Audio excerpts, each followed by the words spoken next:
sa iba, sapat na ang mga litrato at mga kwentong may uuwi at may babahagi nila sa kanilang mga kaibigan at mahal sa buhay. Kagaya lamang sa Level Up Canyoneering Adventure na to. Halos karugtong ng Blue Waterfalls ang river trekking ang Lipit Canyon.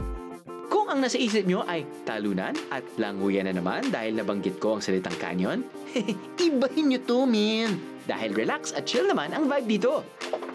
Canyoneering, sakay ng balsa. So ito yung Lipit Canyon, sir. At makikita natin ito yung parang kuweba siya na walang ceiling. At yung makikita mo sa loob ng kuweba, nakikita mo rin dito may mga stalactites, stalagmites din dyan. Ito yung pinaka-side trip ng mga nagpupunta dyan sa Blue Water Cave. Pag-uwi na sila, dumaraan sila rito. Dahil ito po'y mas saktong adventure lang eh. Opo. Medyo chillax lang po. Oo. So, bali ang rate nito is 25 Pesos per head. per head ang sa balsa. Pero pag dalawa o hanggang kwan lang 3, 4, 200 ang minimum niya. Sa isang balsa. Oo, capacity.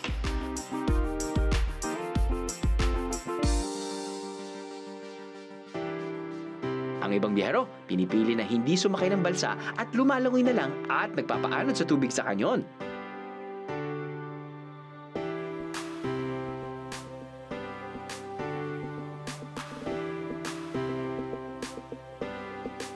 Sa dulo ng ruta para sa balsa, may isang lugar kung saan pwedeng lumangoy ang mga bisita.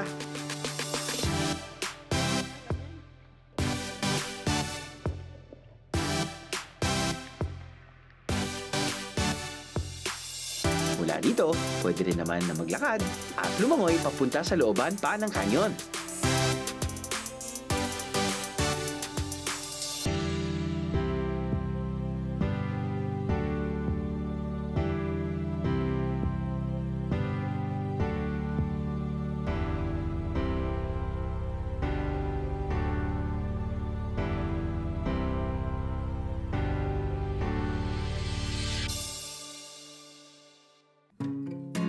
Pero kung gusto nyo naman na pasalubong ay yung tipong hindi napapanis at hindi nauubos, sugod na sa munisipalidad ng Igig.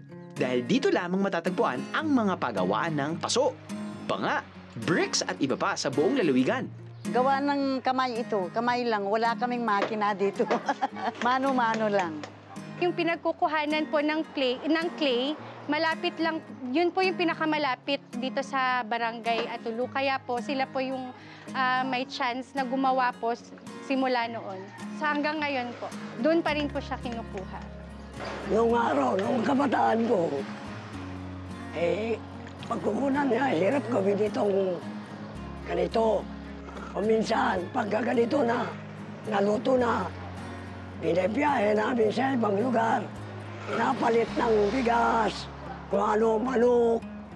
Basta ko, pwede rin benta namin ng pera.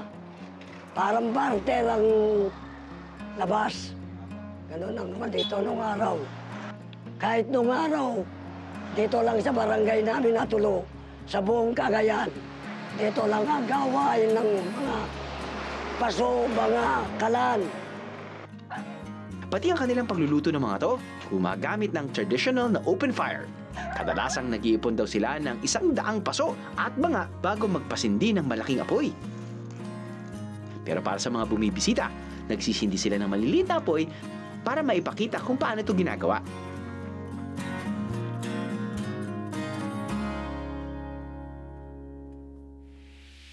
Isa ang Cagayan sa mga magagandang halimbawa ng turismong hindi lang nananatili sa nakasanayan natin. Akalain niyong may bago rin tayong nalalaman sa mga lumang napupuntahan? At nagagawa nila ito ng hindi masyadong nakakaapekto sa Ayan, nabitig kayo sa biyahe? God! All you gotta do is just subscribe to the YouTube channel of GMA Public Affairs and you can just watch all the Behind the Drew episodes all day, forever in your life. Let's go! Yeehaw!